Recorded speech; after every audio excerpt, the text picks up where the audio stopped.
It is now common knowledge that the U.S. Armed Forces during the war in Vietnam sprayed more than 20 million gallons of a defoliant labeled Agent Orange, which contains high proportions of dioxin, which is known to be toxic both to the environment and to the human body.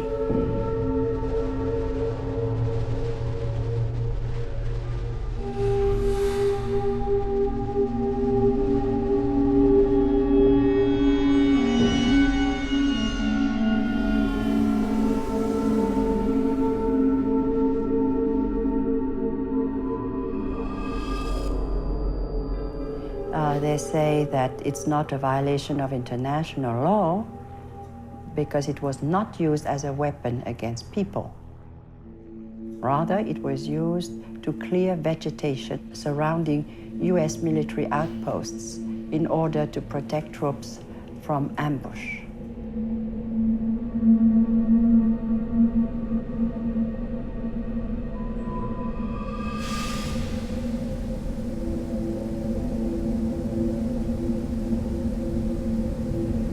Well, there never was a product labeled Agent Orange.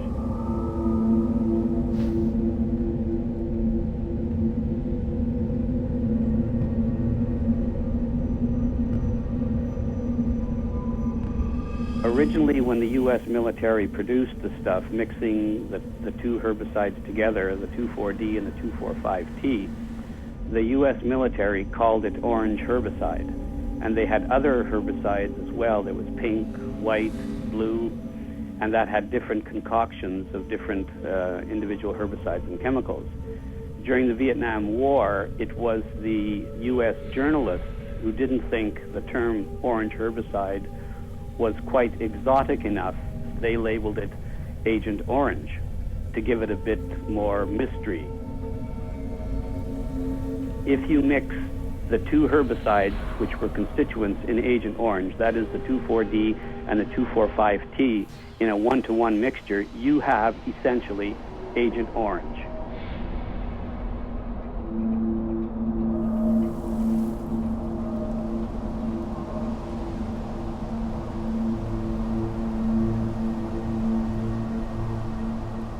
I thought it was some sort of secret code and some special high-tech herbicide. And I Googled it one time and realized that what it was basically was, a nickname that they had given it, but it was basically a conventional herbicide that we had used also.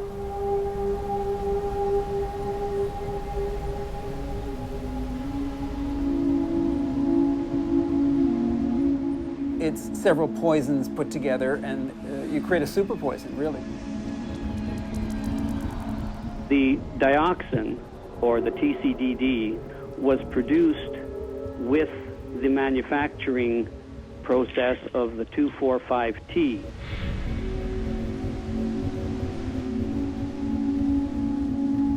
Because back in those days, first of all, they didn't even know what dioxin was. They had no way of knowing that they made it, and they didn't have the instrumentation to measure it in the small quantities that it was present. And that's the real problem with dioxin. It's very toxic at very low levels, and it's a man-made chemical.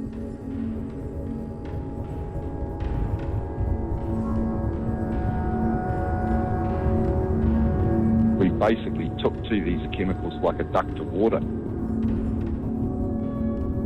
We were right in there. In the heat of the summer, we were spraying one another with this water solution.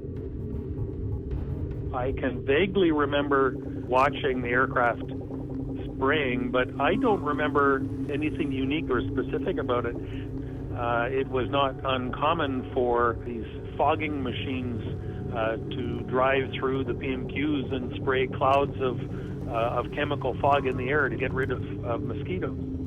So we would be in that fog.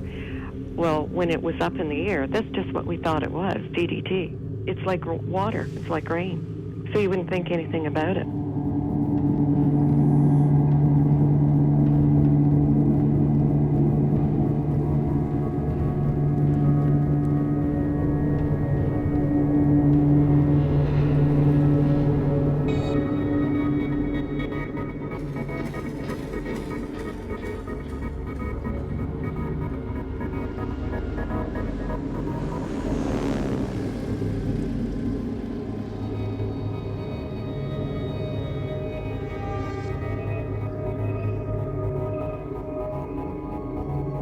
fly for miles and you don't see any animals from the air, where just a few years before, there were tons of moose and tons of bears. It kind of makes you wonder what's going on exactly.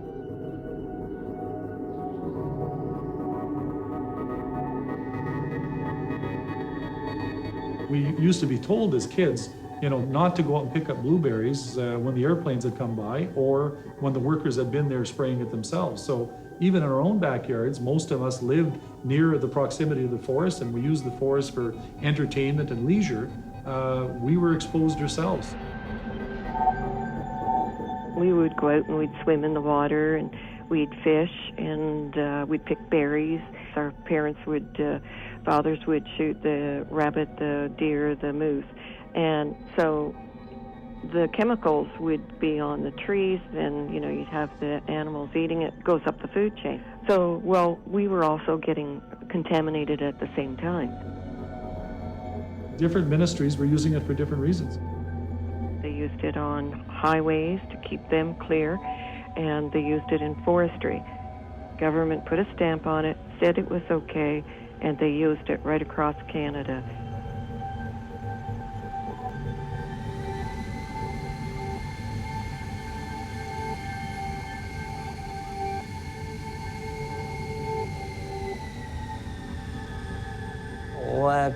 Cây lớn đổ rồi đến khi lại mọc lên thì nó lại tiếp tục rải liên tục nhiều lần, cho nên bây giờ cái nơi là gọi là chất độc rải trồng lên chất độc.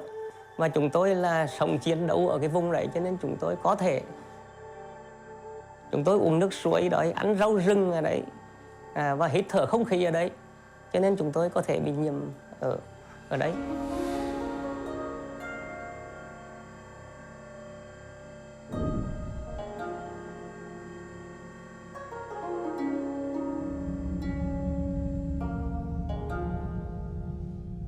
From 62 to 69, I was a medical student and intern. At that time, I have witnessed a significant increase the rate of birth defects and a very special kind of cancer in women. Already 3 generations are included. The spread generation, their children, and then now their grandchildren.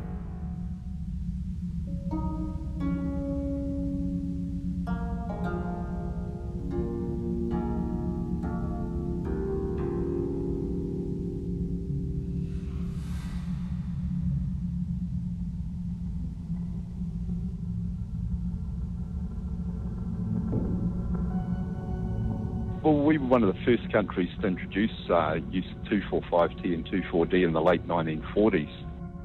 And we used quite high use rates to clear land of weeds and particularly brush country, and grazed animals on this land. And the dioxins in these chemicals move through fats in the food chain very readily, and of course bioaccumulate in breast milk. So we had very high exposures through the 50s and 60s until the problems with dioxin emerged in the mid-60s, early 70s.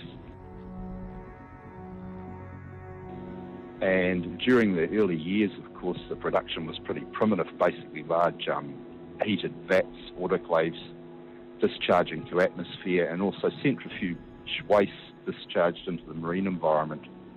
And the result was we have basically a microcosm of Vietnam in a suburb in our town, where several thousand people have very high exposures, and in particularly the women and children, because being the most vulnerable to this type of chemical, and the effects seen in the community here are quite graphic and quite clear.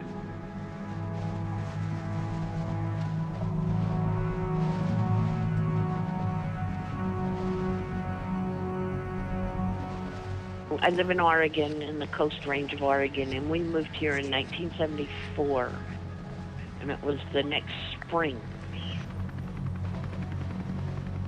First of all, helicopters sprayed the ridges surrounding our place, and we had no idea what they were doing or why. that was my introduction to 2,4-D and 2,4,5-T, which I didn't know at the time were the ingredients of Agent Orange. A couple of days later, when we looked at the river, we walked down there. There were dead ducklings floating, bobbed up on the shore, and dead fish, dead crayfish, and birds in their nests like hermit thrushes along the bank where there was a dead one right in its nest. I mean, whatever it was, it did a good job of killing almost everything it hit. A few weeks later, when the ducklings and geese, goslings, started hatching from eggs that were laid just about the time the spraying happened, half of them were all deformed. Their feet were on backwards. They had no wings. I mean, their beaks were crossed. It was pretty appalling.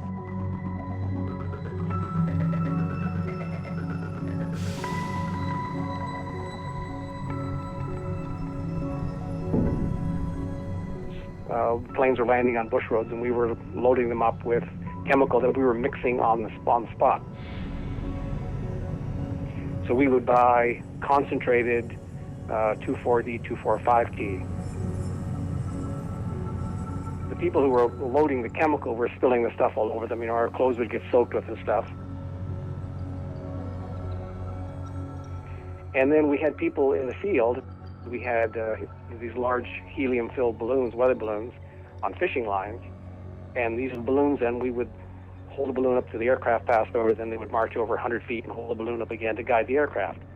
These people in the field were getting sprayed at the same time as the ground was getting sprayed. So they would get, a heavy dosage of a chemical mixture, for hours at a time every morning and every evening that we were spraying.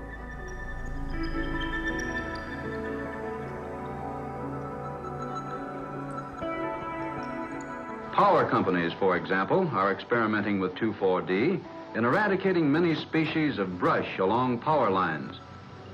Here, without 2,4-D, weeds and young brush flourish uncontrolled.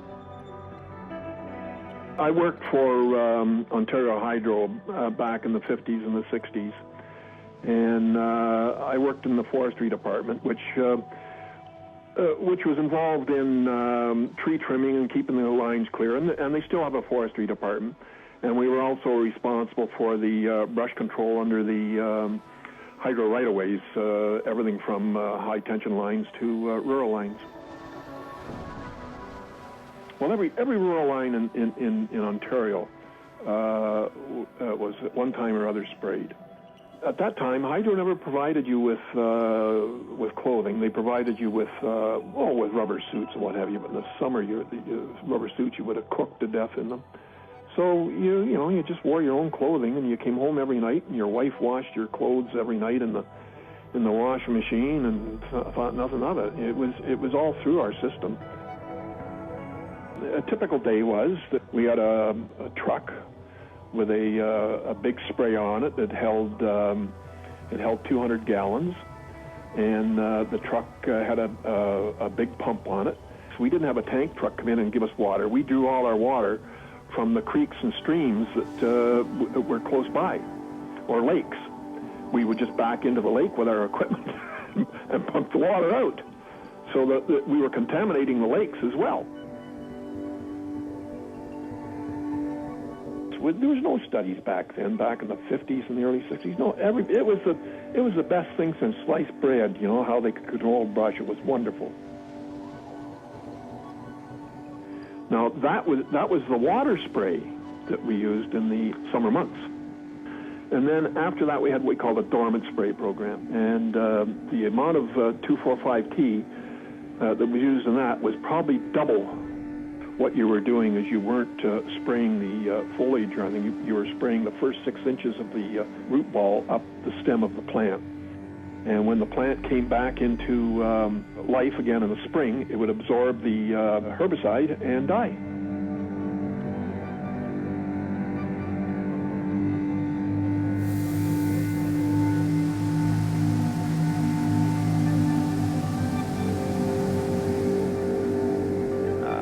spraying one part of Agent Orange in Ontario for forest regeneration, and now we're spraying the other part of Agent Orange for forest regeneration. And the whole time the government's telling everyone, this is perfectly safe. And from what I see out of my float plane, it seems to paint a very different story.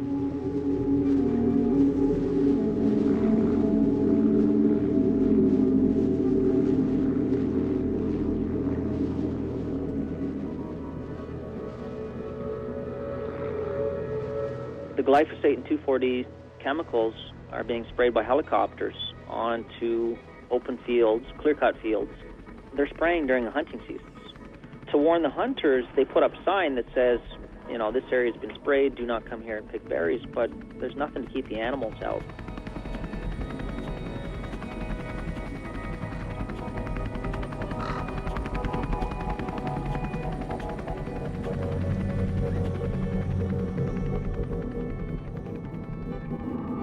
About 1% of northern Ontario is sprayed with chemical herbicides every year, which if you look at it just on a one-year basis, well, that doesn't seem like much, but over 20 years, over 40 years, over 60 years, or over one complete forest cycle, we're talking about spraying chemical herbicides over ultimately the entire forest.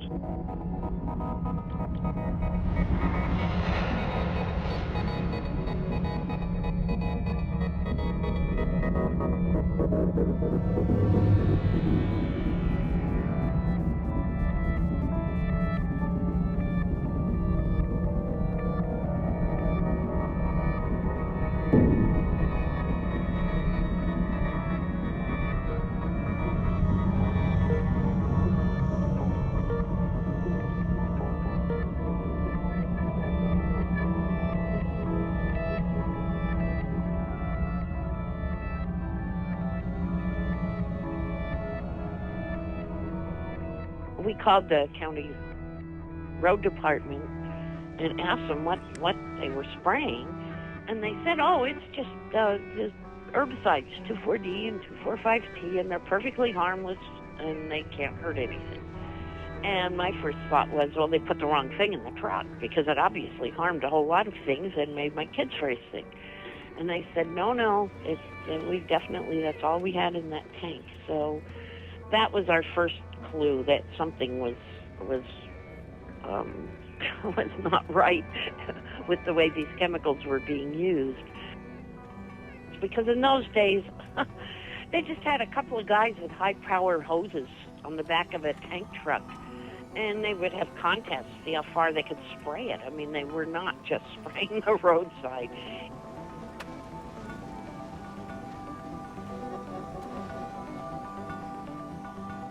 Probably used by road departments in almost every state, and not just state, but local ones, county ones. It's used by railroads to control weeds and any kind of vegetation on their railroad beds.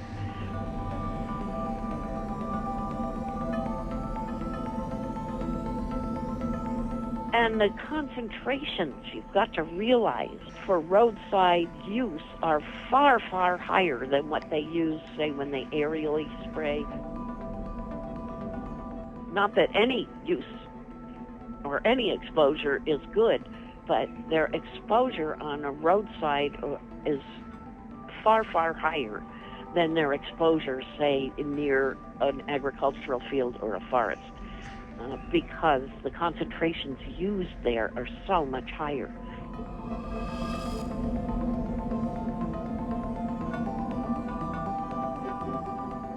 Talking to one survivor, a son of a dad who died, he worked for the Ministry of Transportation, used this Agent Orange on a regular basis as part of their job. When I questioned him further to find out what happened to the other co-workers that worked at his dad, every one of them had died of the same thing.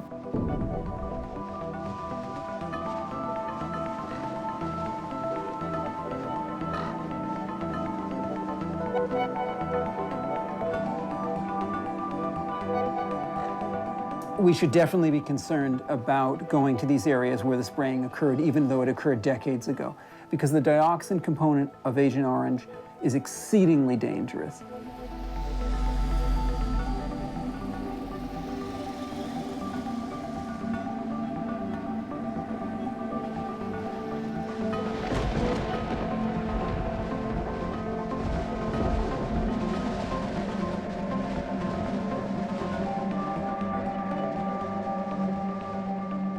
Some municipalities use it in order to defoliate parks. And who was playing in the parks? It was our kids. I can remember many times walking to school and thinking, oh, this grass yesterday was green. Today it's dead, it's crunching under my feet. I mean, one of the big components of Agent Orange that's used to this day in some provinces is 2,4-D. It's extremely common as a herbicide to kill weeds in lawns, and it's connected with cancers and neurological issues and birth defects.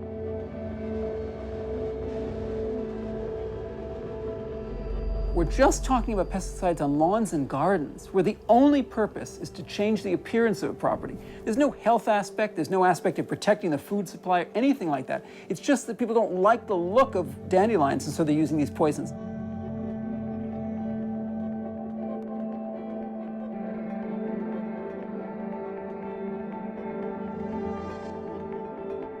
I got a call from the Ministry of Environment in northern British Columbia. They had come into possession of a can of black flag herbicide, which was purchased in northern BC in 1964, I believe it was. And it was a domestic herbicide that was on the shelf in a hardware store, and it was a 1-to-1 mixture of 2,4-D and 2,4,5-T. So basically, for all intents and purposes, it was Agent Orange.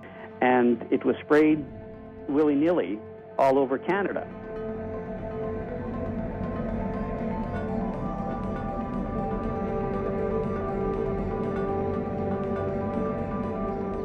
Left to itself, mustard can choke the life out of a growing wheat crop. These pictures, taken a month after treatment, give dramatic proof of 2,4-D's ability to control this weed. Note the sharp dividing lines between treated and untreated test areas.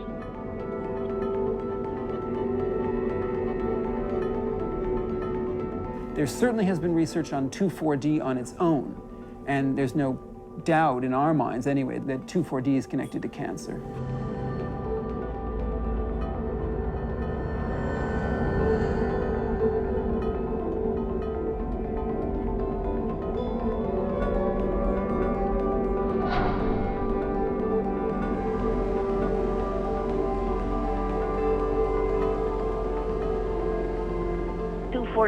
The other half of Agent Orange, is still being used.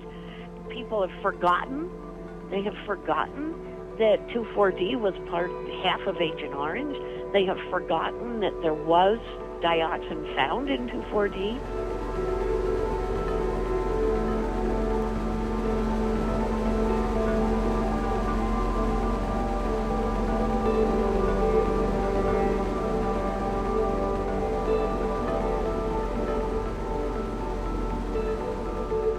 Well, in 1979, the Environmental Protection Agency sampled water supplies and wildlife and even some human tissue here for dioxins. There was a huge scandal over the results of that, but 4 years later they came back, and this was 4 years after banning 2,4,5-T, and they found that levels had increased fourfold. So I don't think the dioxin has gone away.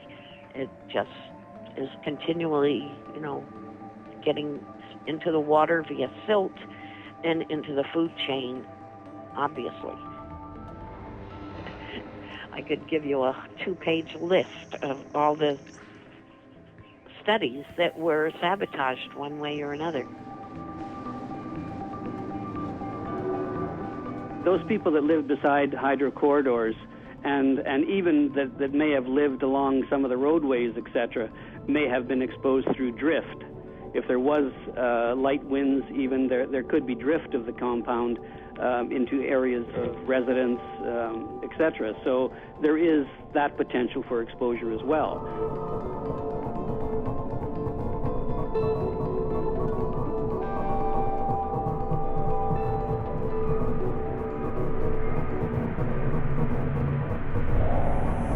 What happens with Agent Orange is that once it gets into the environment, it's re-evaporated back into the atmosphere, collects in a rain cloud, goes further downwind, and then rains down again. And what they're suspecting is a lot of the diabetes that we're seeing in Northern Ontario, especially amongst First Nations because of the way the winds blow, they suspect are partially caused by the exposure to Agent Orange, a secondary effect from the evaporation of what was in the ground and what was transported by cloud.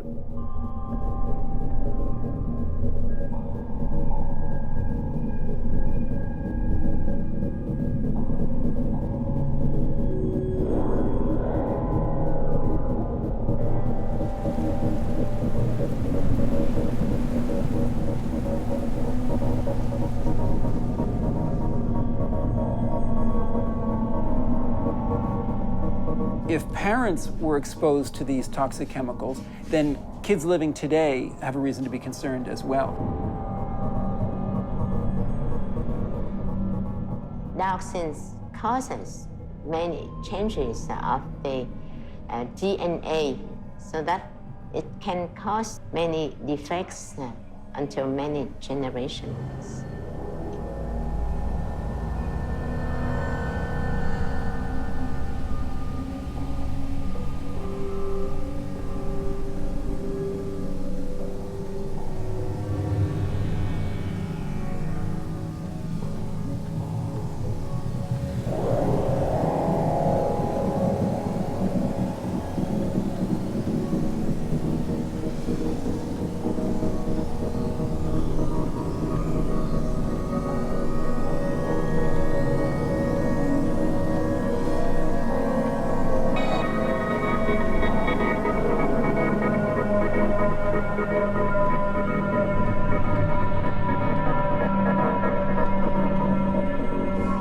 Từ khi sinh cháu ra thì hai cháu bị chất độc da cam, nó bệnh luôn. Thì chỉ có đi viện rồi đưa đến bệnh viện này nhờ bác sĩ chữa trị các cái bệnh của cháu là hay viêm phế quản, viêm phổi.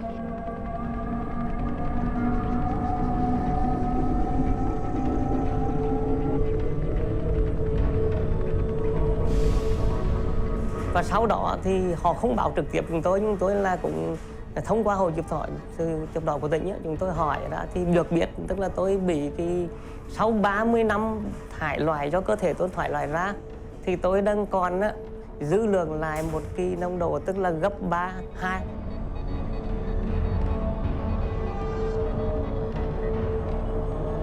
Năm 84 thì là vợ tôi có bầu lần thứ 3 và cũng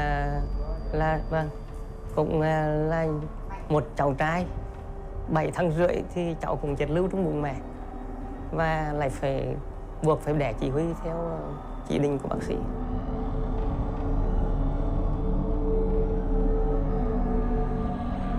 Đến năm 1993 thì chúng tôi không ý định là không sinh nữa, nhưng mà vợ tôi lại có bầu ra một cái cháu.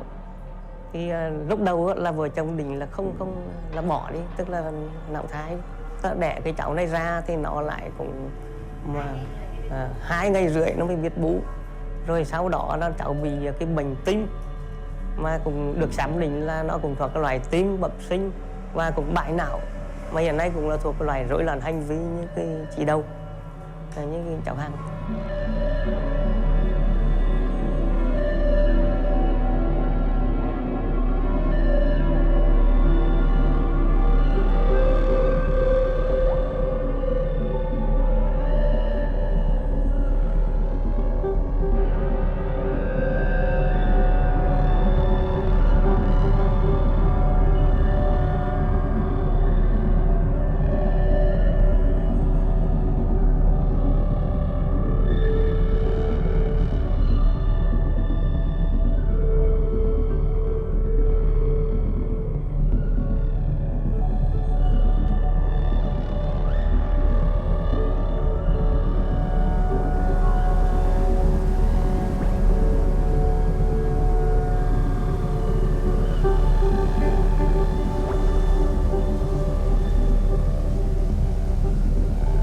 Of course, I empathize with the families of the veterans and the veterans themselves on the US side.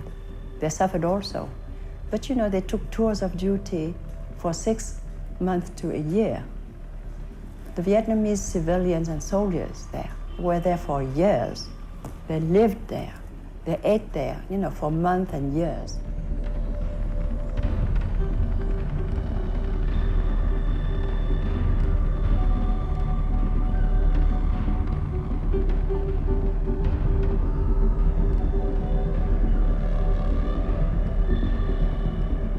What we call the first wave, the first generation, very high rates of stillbirth and extreme birth defects. We've got families where, particularly in the adolescents that grew up around the plant in the 1960s, some of the offspring, every child has severe food allergies and severe allergies. Others, reproductive failure, female. Some of the girls that grew up there talk of having 12 or 13 miscarriages and stillbirths, and the 13th child being the first one that lived. We've had cancer deaths like, almost every household here has had a cancer death, at least one. And after the spraying in 1979, every pregnant woman in the valley miscarried. When I was quite young, I would have been, maybe around 10, 12, and I'd see these babies in their carriage with a normal baby body, but a huge head. And there was a lot of that in Oromocto because I saw several myself.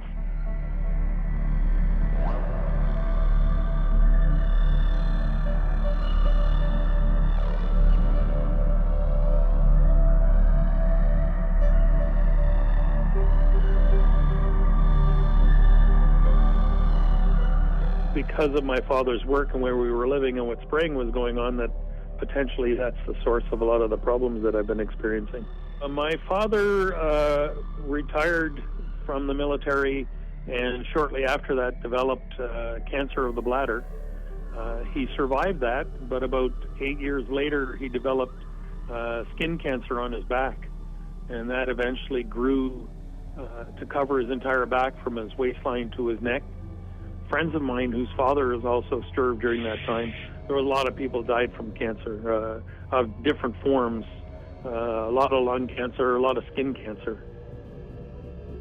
My latter son that was born, he was born after I had left hydro. He was born with 6 fingers. But my legs, I have gone through my GP to a specialist, and I definitely have had neuropathy for 40 years. Definitely. And it's progressive, as you know. And it'll get to the point where I probably won't be able to walk. But I know of 2 of my sons that definitely have neuropathy in their legs. And there's no reason for it. I have osteoarthritis of my knees and hips. I have rheumatoid arthritis in my hands, my feet, my knees. I have heart disease that developed shortly after I got out of the military myself, and that's been attributed to Agent Orange.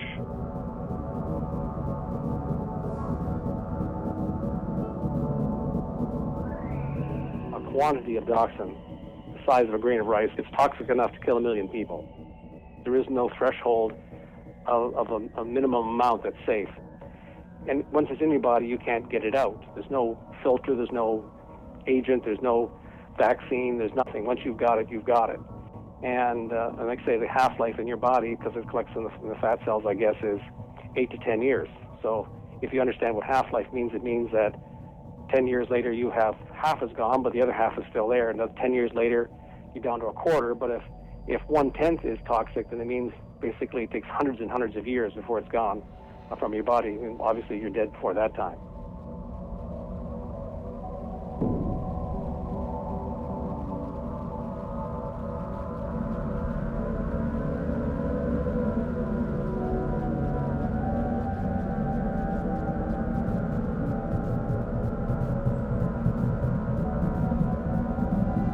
I'm lucky in a way. The people of my valley ran the road department out at Rifle Point in 1981, and they haven't been back since. And the Forest Service stopped spraying any herbicides in 1983, thanks to a lot of work by a lot of people suing them. But other people live near timber industry, and they're still getting sprayed. And just over the ridge from us is a valley where all of the people sampled, 100% of the people sampled had 2,4-D and atrazine in their tissues.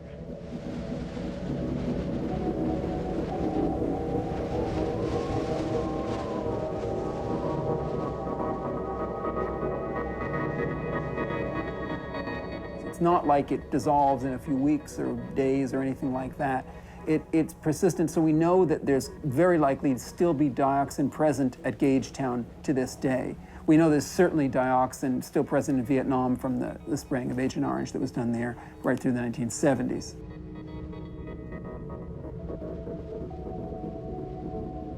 It wasn't just isolated to Canada, because Sweden was doing the same thing, Norway was doing the same thing, the Brits were doing the same thing. Everybody was using this stuff for the same purposes. Quite a lot of companies were producing this stuff in terms of the 2,4,5-T, 2,4-D mixture and selling it internationally. So I'm sure there are other countries that have used it, but actually delving into the history, use, and exposure and potential epidemiological effects, no, I'm not aware of any other country that's done that.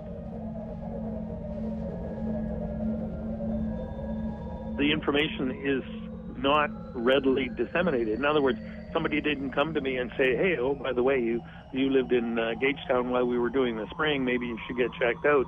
It's only by accident that I found out.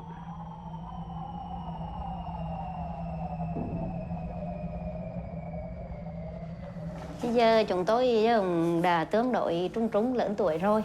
Thế giờ bọn tôi cũng già đến nơi rồi. Thế giờ muốn xã hội và nhà nước có điều kiện mà xây dựng trường ấu trí đó, thì chúng tôi gửi bớt các cháu để nó học thành cái nền nếp sau này chúng tôi qua đời rồi. Các cháu nó có cái nơi để nó ở.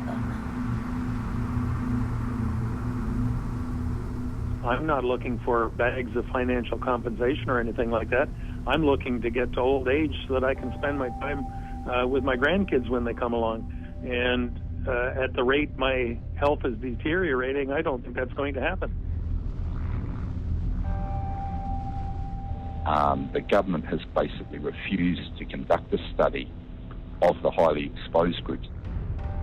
There was almost not a fear to speak out, but people sort of ignored what happened here. To try to study a group and to try to say, well, this cancer was caused from this exposure of herbicide, it's really difficult. The United States government is still claiming that there is no solid proof that any of the problems in Vietnam is related directly to Agent Orange. I mean, that has been their mantra for the last 25, 30 years. I mean, don't tell me that's coincidence. Don't tell me there's nothing about it. What I can prove is that the scientific link, but what nobody can prove is that it has nothing to do with it. I mean, people keep putting on us the burden of proving. Why don't we turn the tables around? Prove that it has nothing to do with AO. Anybody with some, common sense, I'm saying would say there must be a link. Now, what link? Science will answer.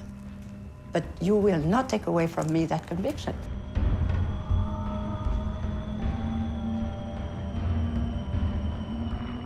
The whole thing sort of harkens back to Silent Spring, where DDT has caused so many problems and eventually it was banned.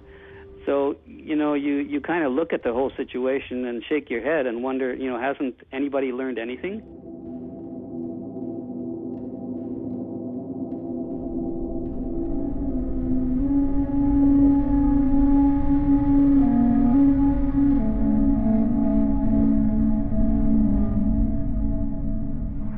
All one can reasonably conclude is that we have a vast array of herbicides and pesticides used at what I would consider unacceptable levels. We don't know the real exposures. We don't know what the public health effects are going to be. The only data on what might happen in the U.S. is what has happened in Vietnam and Vietnam veterans. It is the only data we have to make a public health decision that is going to affect millions of people in this country. There is almost a continuum that we've described. Workers, i.e., the railroad workers, and the people in Vietnam, both the veterans and non-veterans who were exposed. And we must now take that data and carry it through to see what we are actually doing to the rest of the public. Thank you.